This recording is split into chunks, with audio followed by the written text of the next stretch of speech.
idi, bir yox idi. Bir dəyirmançı var idi. Onun 3 oğlu var idi.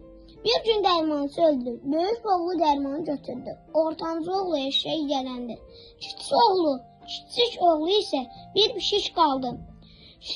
Kiçik oğlu gücləndi. Pişik mənim nəyimə lazımdır? Heç mən özümə yeməyə bir şey tapamıram. Bu vaxt pişik ona dedi, ağa heç güclənmə. Yaxşı olar ki, mənə bir şpalay və bir zürt çeşmə tap. Ulan pişiyin dediklərinə əməl etdi. Pişik təzə paltarını geyinib ova çıxdı ki, ovladığı quşlar şahzadəyə aparsın. O vaxt ovladığı ovu şahzadənin stolunun üstə qoydu və dedi, bu sizin Markin Karvasdan hədiyyənizdir. Bir gün pişik öyrəndi ki, uşaq öz gözəl qızı ilə çayın kənarına gəzməyə gedir. Tez özünü ağasının yanına çatdırdı və dedi, tez ol, get çayda çim, qalanın işləri mənə öhdə burax. O vaxt oğlan paltarını gizlədi, qışqırmağa başladı. Kömək edin, Markin Karvas çayda boğulur. Uşaq pişiyin bu qışqırını eşitdi və əmr etdi ki, Markin Karvası xilas etsinlər. Sonra isə əmr etdi ki, onu gözəl geyindirsinlər və karetəyə oturdursunlar. Sağ olsun deyə pişik şahın qabağına baş əydi.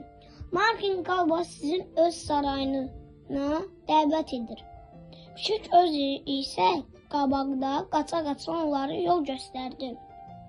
Şah yola gedərkən onu rastlaşan kəndlilər ona başı əydilər. Şah onlardan soruşdu ki, bu çəmənlər, bu düzənliklər kimindir? Onlar cavab verdi, Markin Karvasındır. Çünki çəkməyi pişik onları belə öyrətmişdir. Bu anda pişik özünü gözəl saraya çatdırdı. Burada adam yeyin yaşayırdı. Hansı ki o bütün çəkməliləri, düzənlikləri ağası idi. Mən sizin haqqınızda çox eşitmişəm. Deyə pişik adam yeyənin qarşısında baş əydi. Dedi, mən çox təəccüblənirəm ki, siz vəhşi heyvanların cildinə necə girirsiniz? Bəli, mən də bunu bacarıram. Bunu deyərək adam yeyən vəhşi aslanın cildinə girdi. Pişik yenə dedi, bu doğrudur ki, siz vəhşi heyvanların cildinə girməklə bərabər həm də balaca heyvanların da cildinə girirsiniz. Məsələn, elə sana cildinə mənim buna inana bilmirəm. Mümkün deyil. Onda bax, elə o dəqiqə aslan sıçanın cildinə girdi. Pişik fürsətdən istifadə edib sıçanı tutub yedi. Bu vaxt şah karetəsi saraya daxil oldu. Pişik cəld şahın baş əydi. Dedi, Markin Karvas sarayına xoş gəlmişsiniz. Şah saraya valih olmuşdu və o saat Markin təşrif etdi ki, onun qızı ilə evlənsin.